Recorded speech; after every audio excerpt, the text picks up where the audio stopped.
Hello दोस्तों, मैं हूं आपका अपना डॉक्टर अशोक कुमार, सेवानिवृत्त वैज्ञानिक, लुवास अर्थात हरियाणा कृषि विश्वविद्यालय हिसार से।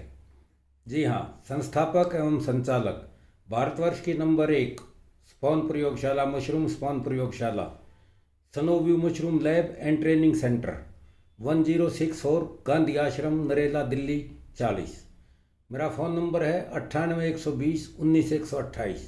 जी हाँ, 98 120 19128। तो दोस्तों, जैसा कि आप जानते हैं, हम प्रतिदिन आपको कोई ना कोई वीडियो समय समय पर डालते रहते हैं। हमारा आज का जो टॉपिक है वो है अच्छी बटन मशरूम कंपोस्ट के गुण या विशेषताएं। जी हाँ, आपने कंपोस्ट बना ली तो आप उसको कैसे चेक करोगे बटन मशरूम की कंपोस्ट को? क्योंकि अधिकतर हमारे जो कस्टमर हैं या जो ग्रोवर हैं, उत्पादक हैं, वो बटन मशरूम के ही हैं। इसलिए हम पहले ज़्यादा से ज़्यादा जो भी बात करेंगे वो बटन मशरूम कंपोस्ट के बारे में ही करेंगे, और अभी तक हमने उसी के बारे में की है। तो दोस्तों, अच्छी बटन मशरूम कंपोस्ट जो है ना, जब आपकी बन के तैयार होगी, अगर आपने उसमें सही मटेरियल डाला है, तोल के डाला है, अच्छी तरह उसकी विधि को पूर्ण रूप से फॉलो करा है, उसकी पलटाइयों को पूर्ण रूप से फॉलो करा है, और उसमें सही मात्रा में सब कुछ मिलाया है और उसकी विधि को सही अपनाया है, तो ये मान के चलो कि 100 में से 90-95% जो है ना, आपकी कंपोस्ट एकदम से अच्छी बनेगी और आपको उसमें कुछ भी करने की जरूरत नहीं होगी। और वो आप जब देखोगे तो उसमें क्या देखोगे, उसकी क्या पहचान है, उसकी क्या विशेषताएं हैं। तो सबसे पहली, जो आपकी mushroom compost, button mushroom compost ठीक बन रही है, उसका जो रंग है वो गहरे भूरे रंग की होगी। आमतौर पर आप देखते हो कि लोगों की कंपोस्ट काले रंग की होती है। वो काले रंग की कंपोस्ट जो होती है, उसका मेन कारण है कि वो उसमें पानी जरूरत से ज़्यादा मार देते हैं, जरूरत से ज़्यादा वो कर देते हैं, और उसमें पलटियाँ ढंग से नहीं मारते, इसलिए उनका रंग काला हो जाता है। तो दोस्तों, काले रंग की कंपोस्ट नहीं होनी चाहिए। अगर आपकी कंपोस्ट सही बनेगी तो वो गहरे भूरे रंग की बनेगी। और दूसरी चीज़ जो है उसमें, वो फायर फैंग एक सफ़ेदी सी होगी, आपको देखते होगे, जो कंपोस्ट में निकलती है तो वो हर कण के साथ, तूड़े के साथ चिपकी हुई होती है, सफ़ेद सफ़ेद सी। उस कंडीशन को हम फायर फैंग कंडीशन बोलते हैं। तो वो उसमें ज़्यादा से ज़्यादा होगी। और अगर आपकी कंपोस्ट टनल की है तो बिल्कुल ऐसी होगी जैसा ये मेरे कुर्ते का रंग है, बिल्कुल सफ़ेद, इस तरह की उसमें पाएगी। लेकिन लंबी विधि से भी अगर आप बनाओगे तो उसमें भी आपकी समय समय पर जब आप पलटी मारोगे तो आप देखोगे कि उसमें वो सफ़ेदी बहुत अधिक बनती है, और जिसमें ज़्यादा सफ़ेदी बनती है, समझो वो कंपोस्ट उतनी अच्छी बनेगी। तो उसमें फायर फैंग की कंडीशन बहुत अच्छी होनी चाहिए, बहुतायत में होनी चाहिए। और कंपोस्ट में मीठी मीठी सुगंध जो है आनी चाहिए, और मशरूम के जैसी सुगंध आनी चाहिए। तो आप समझ जाना कि आपकी कंपोस्ट बढ़िया बनी है। इसी तरह से बटर मशरूम कंपोस्ट में किसी किस्म की सड़न अगर आ रही है या बदबू आपको महसूस हो रही है सूंघने पे, तो आप ये मान के चलो कि आपने उस कंपोस्ट को खराब कर दिया है और वो कंपोस्ट डेड हो गई है। उस कंपोस्ट में भगवान मालिक है कि आपको क्या मिलेगा और क्या नहीं मिलेगा।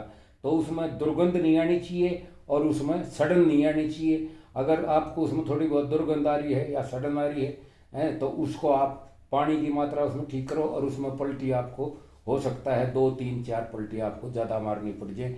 लेकिन ये तो निश्चित है कि आप उसमें से कुछ भी कर लेना, उसकी तासीर बिगड़ गई है, वो कंपोस्ट बिगड़ गया है, वो आपका बढ़िया मशरूम कंपोस्ट नहीं बन सकता, और वो आपको बढ़िया जो है ना पैदावार नहीं देगी। अगला जो है इसका कि काला नहीं होना चाहिए, वो बता ही दिया है। बटन मशरूम कंपोस्ट में अमोनिया की गंध नहीं होनी चाहिए। जी हाँ, जब आपकी 8 पलटी होगी तो आप उसे सूंघिए निकाल के इस तरह से। जब आप सूंघोगे तो उसमें आपको अमोनियाई गंध नहीं आनी चाहिए। अब आप अमोनियाई गंध को कैसे पहचानेंगे? दोस्तों, हम में से हर आदमी कभी ना कभी रेलवे स्टेशन पे या बस स्टैंड पे जरूर गया है। तो वहाँ जब आप पेशाब करने जाते हो या पेशाब घर के पास जाते हो तो आपको एक विशेष किस्म की सुगंध आती है, तीखी तीखी। जी हाँ, वो जो पेशाब में से जो गंध निकलती है वो अमोनिया की गंध होती है। और वही गंध आपकी जो है ना, वो अमोनिया जो है वो यूरिया इत्यादि जो आप उसमें मिलाते हो उससे भी वो अमोनिया बनती है, और उसमें से वो जो है ना गंध आपकी नहीं आनी चाहिए। तो अमोनिया की गंध सूंघ लो, अगर उसमें मीठी खुशबू आनी चाहिए, मीठी गंध आनी चाहिए, अमोनिया की गंध नहीं आनी चाहिए। अगर अमोनिया की गंध आती है तो आप 1 या 2 पलटी उसमें और मारो, और जब अमोनिया की गंध आनी बंद हो जाए, जब समझो कि आपकी कंपोस्ट बन गई है। उसके बाद अगर आपको उसमें अमोनिया की गंध आएगी तो एक और बात, अगर आपने उसको बिजाई कर दी, या तो उसमें बीज पड़ते ही मरेगा, या आपको उसमें दोबारा बीज डालना पड़ेगा। और अगर उसमें बीज चल भी गया तो आप देखते होंगे कई बार आपकी जंगली मशरूम आ जाती है बेड में या बैगों में, जिस चीज़ में भी आपने लगा रखी है। अगर उनको हम जंगली मशरूम बोलते हैं, या विज्ञान की भाषा में, मशरूम की भाषा में उसे हम इंकी कैप बोलते हैं, तो उनकी जो है ना वो जमेंगी, जिन्हें आप जंगली मशरूम जमना बोलते हो, और वो जो है काफ़ी हद तक आपकी पैदावार घटा देगी। और कई बार तो वो इतनी ज़्यादा निकलती हैं कि आप उन्हें पाड़ते पाड़ते उखाड़ते उखाड़ते परेशान हो जाते हो, और वो मशरूम के कंपोस्ट को भी नहीं चलने देती। उसका दो ही वो है इंकी कैप आने का, या तो आपके उसमें अमोनिया भी ज़्यादा है, और दूसरा आपके उसमें नमी भी ज़्यादा है। तो दोस्तों उसमें आपकी नमी की मात्रा जो है बटन मशरूम कंपोस्ट में वो 68% से लेके 72% होनी चाहिए।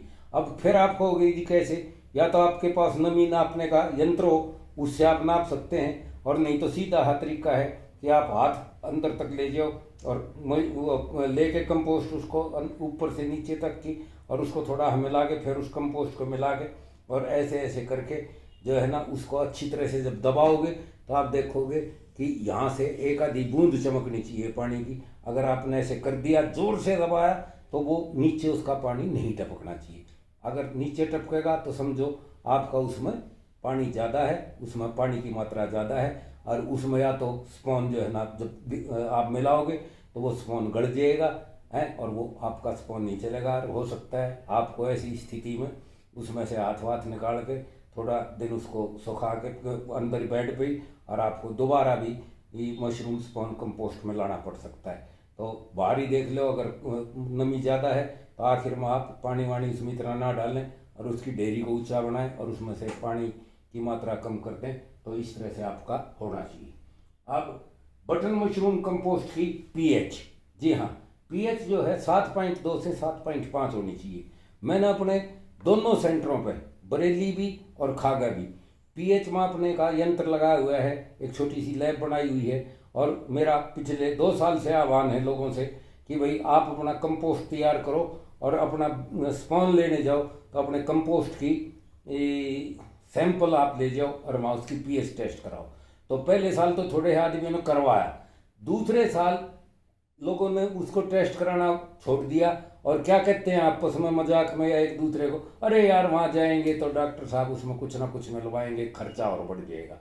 भाई अगर आपने सब कुछ सही मात्रा में मिला रखा है, ठीक ढंग से बना रखा है, तो गारंटी मानो कि 10 में से 9 बार 8 बार 9 बार आपको उसमें कुछ नहीं मिलाने की जरूरत पड़ेगी, और वो आप देखोगे कि उसमें आपकी पीएच जो है वो बिल्कुल सही पाएगी। और पीएच होनी चाहिए 7.2 से 7.5।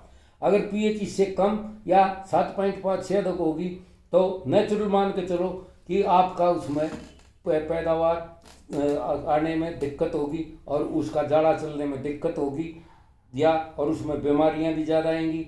तो पीएच टेस्ट अवश्य कराया करो। और अगर आप सही से बनाओगे, सही से फार्मूला ले रखा है, तो मैं आपको फिर कह रहा हूँ कि आपकी उसमें पीएच मान गड़बड़ नहीं हो सकती, बशर्ते कि आपने मटेरियल ठीक मिला रखा है, आपने पलटियाँ समयानुसार मार रखी हैं, तो आप उसको निश्चिंत होकर जाओ, चेक कराओ। और अगर थोड़ी बहुत पीएच किसी तापमान की वजह से, वातावरण की वजह से है, या पानी वानी की वजह से, क्योंकि अलग अलग जगह का अलग अलग पीएच मान का पानी होता है, उसकी वजह से थोड़ा बहुत कम है, तो उसमें थोड़ा बहुत आपका कैल्शियम सल्फेट या कैल्शियम कार्बोनेट आप मिला के एक धुटकी मार के और एक पलटी लगा के आप उसको भर दो, और उससे अगले दिन आप उसमें बीज बो दो, तो वो आपका पीएच मान ठीक हो जाएगा।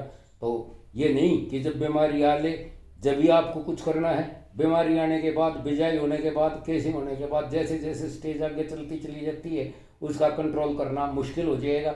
और अगर आप शुरू में ही वहीं उसको बीमारियों को पकड़ के चलोगे, कमियों को पकड़ के चलोगे, तो उन कमियों को वहीं स्टेज रहते आप दूर कर सकते हैं। तो उसके बाद आपके कंपोस्ट में किसी प्रकार के छोटे छोटे जीव वो नहीं दिखाई देने चाहिए, या कीड़े नहीं दिखाई देने चाहिए। अगर वो दिखाई देते हैं तो आप उनको ट्रीट करो, उसकी जो है ना हमसे पूछो, सलाह लो, हम आपको बता देंगे कि इसको कैसे, कौन सी दवाई से इसको ट्रीट करना है, कैसे करना है, तो आप उसकी वो बच जाएंगे उससे। इसी तरह से कंपोस्ट में सूत्रकृमि नहीं होने चाहिए। जी हाँ, सूत्रकृमि या नेमाटोड, ये वो नेमाटोड होते हैं, वो जीव होते हैं जो आपको नंगी आँखों से नहीं दिखाई देते। ये धागे की तरह की स्ट्रक्चर होती हैं जो खाली नेमेटोलॉजिस्ट ही आपको उसमें माइक्रोस्कोप में देख कर बता सकता है। लेकिन उसकी फिजिकल पहचान जो होगी, अगर आपने उसमें डाल दिया और उसमें आपके कंपोस्ट में नेमाटोड है, तो आप देखोगे कि आपका फैला फैलाया जाड़ा भी एक तरह से ख़त्म हो जाएगा और आपका कंपोस्ट जो है ना वो बिल्कुल काले रंग का हो जाएगा। और आपको डॉक्टर साहब पहले तो ठीक था और अब तो काले रंग का हो गया। तो इसका क्या मतलब था कि वहाँ आपके कंपोस्ट में आपने उसके फर्श को ठीक से ट्रीट नहीं करा, आपका कहीं ना कहीं आपने उसमें गड़बड़ करी है, तो उसमें नेमाटोड आ गए हैं। और नेमाटोड की संख्या फिर जैसे ही बढ़ गई तो बढ़ने के बाद उसने जाड़े को खा लिया और आपकी ये जो है पैदावार ख़त्म होगी या आपकी मशरूम उत्पादन बंद हो गया। तो नेमाटोड भी नहीं होना चाहिए। अब आखिर में तैयार बटन मशरूम कंपोस्ट में नाइट्रोजन की मात्रा 2.3 से लेके 2.5% तक होनी चाहिए। अगर इससे कम है तो आपकी जो है ना कंपोस्ट वो समझो कि पुअर क्वालिटी की है, उसमें पूर्ण मात्रा में पोषण नहीं है। और इससे ज़्यादा है तो आपने उसमें ज़्यादा चीज़ें मिला रखी हैं और उसको जो है ना आपने, पैसे का तो नुकसान है ही है, साथ में उसमें जो है ना आपका बटन मशरूम की क्वालिटी और क्वांटिटी आने में भी आपको काफ़ी फ़र्क लगेगा। और इस तरह से आप इसकी वो नपवा सकते हैं। नाइट्रोजन नापने के लिए, नपवाने के लिए आप कहीं पर भी सैंपल ले जाओ, जैसे किसी कृषि विश्वविद्यालय में या कृषि विज्ञान केंद्र में, या जो है ना जहाँ नाइट्रोजन टेस्ट होता है उससे भी आप नपवा सकते हैं और अपना ये पता लगा सकते हैं कि आपने सही कंपोस्ट बनाई थी या नहीं बनाई थी, वो आप कर सकते हैं। इसी तरह से आपका जो बटन मशरूम का कंपोस्ट है उसमें किसी किस्म की चिपचिपाहट ना हो और ढेले ना हो। अगर आपने उसमें सही मात्रा में पानी रखा है और सही मात्रा में जो है ना जिप्सम मिला रखी है तो उसमें चिपचिपाहट नहीं होगी, क्योंकि जिप्सम मिलाने का दो ही कारण होते हैं। एक तो वो मशरूम के कंपोस्ट की चिपचिपाहट दूर करता है और दूसरा आपके उसमें पीएच मान को रेगुलराइज करता है, पीएच मान को ठीक सेट करता है। तो इसलिए आप उसमें सही मात्रा में मिलाओ, ज़्यादा मत मिलाओ, क्योंकि ये जो जिप्सम है ये थोड़ी सस्ता आइटम है। तो कई किसान, हमें पता लगता है कि कई किसान जो है ना ज़्यादा जिप्सम मिला देते हैं। तो ज़्यादा जिप्सम मिलाने से आपकी पीएच डाउन हो जाती है और उससे जो है ना आपके उसमें ग्रीन मोल्ड का, येलो मोल्ड का बीमारियों का खतरा रहता है और जाड़ा चलने में भी दिक्कत आती है। तो आप उसकी जो है ये सही से रखो, चिपचिपाहट ना हो। और ढेले अगर होंगे तो वो ढेले फुड़वा लो। ढेले अधिक होने का मतलब ये है कि आपने किसी ना किसी स्टेज पे कंपोस्ट में पानी ज़्यादा मार दिया है। ज़्यादा पानी मारने से उसमें आपका वो ढेले बन जाते हैं। तो उन ढेलों में जो बंद होती है तो वहाँ पे ऑक्सीजन नहीं मिल पाती, और जब ऑक्सीजन नहीं मिल पाती तो उसमें जो है बीमारी के कीटाणु, जीवाणु और फंगस वगैरह ग्रो करती हैं और वो बीमारी फैलाने का आपके शेड में कारण बनती है। तो ढेले नहीं होने चाहिए, आपका जो कंपोस्ट है वो सही उसका होना चाहिए। आखिर में बटन मशरूम का कंपोस्ट अगर आपने टनल का नहीं है, लघु विधि का नहीं है, आपने लंबी विधि से बना रखा है, तो उसको जो है आप, और आपके इलाके में बीमारी है तो उसको ट्रीट करना चाहिए। ट्रीटमेंट जो है ना लगभग दो बीमारियों के लिए करते हैं। एक तो जहाँ पे येलो मोल्ड आता है उसके लिए अलग ट्रीटमेंट है, और दूसरा जहाँ पे आपका ये आता है, क्या कहते हैं, वेट बबल आता है, तो वहाँ पे ट्रीटमेंट करके बोना चाहिए। अगर आप उसे ट्रीट करके सही तरीके से ट्रीटमेंट करके, उपचारित करके, निर्जीवीकृत करके आप उसे अगर बोओगे तो उसमें आपका बीमारी आने में काफ़ी हद तक, ना आने में काफ़ी हद तक आपको सहायता मिलेगी। तो दोस्तों ये थी कुछ गुण या कुछ विशेषताएं जो आपके बटन मशरूम कंपोस्ट में होनी चाहिए। आशा है आपने इन्हें ध्यानपूर्वक सुना होगा और आप इनको जो है ना अच्छी तरह से कंठस्थ करेंगे और अपने दिमाग में बैठाएंगे, जहन में बैठाएंगे, और आप इनको फॉलो करोगे। इन्हें फॉलो करोगे तो आपका कंपोस्ट वास्तव में बढ़िया बनेगा। जब कंपोस्ट बढ़िया बनेगा तो समझो आपने आधा मैदान मार लिया है और आप अच्छी पैदावार लोगे। तो ठीक है दोस्तों, अब मैं अपने आज के इस टॉपिक को यहीं विराम देता हूँ।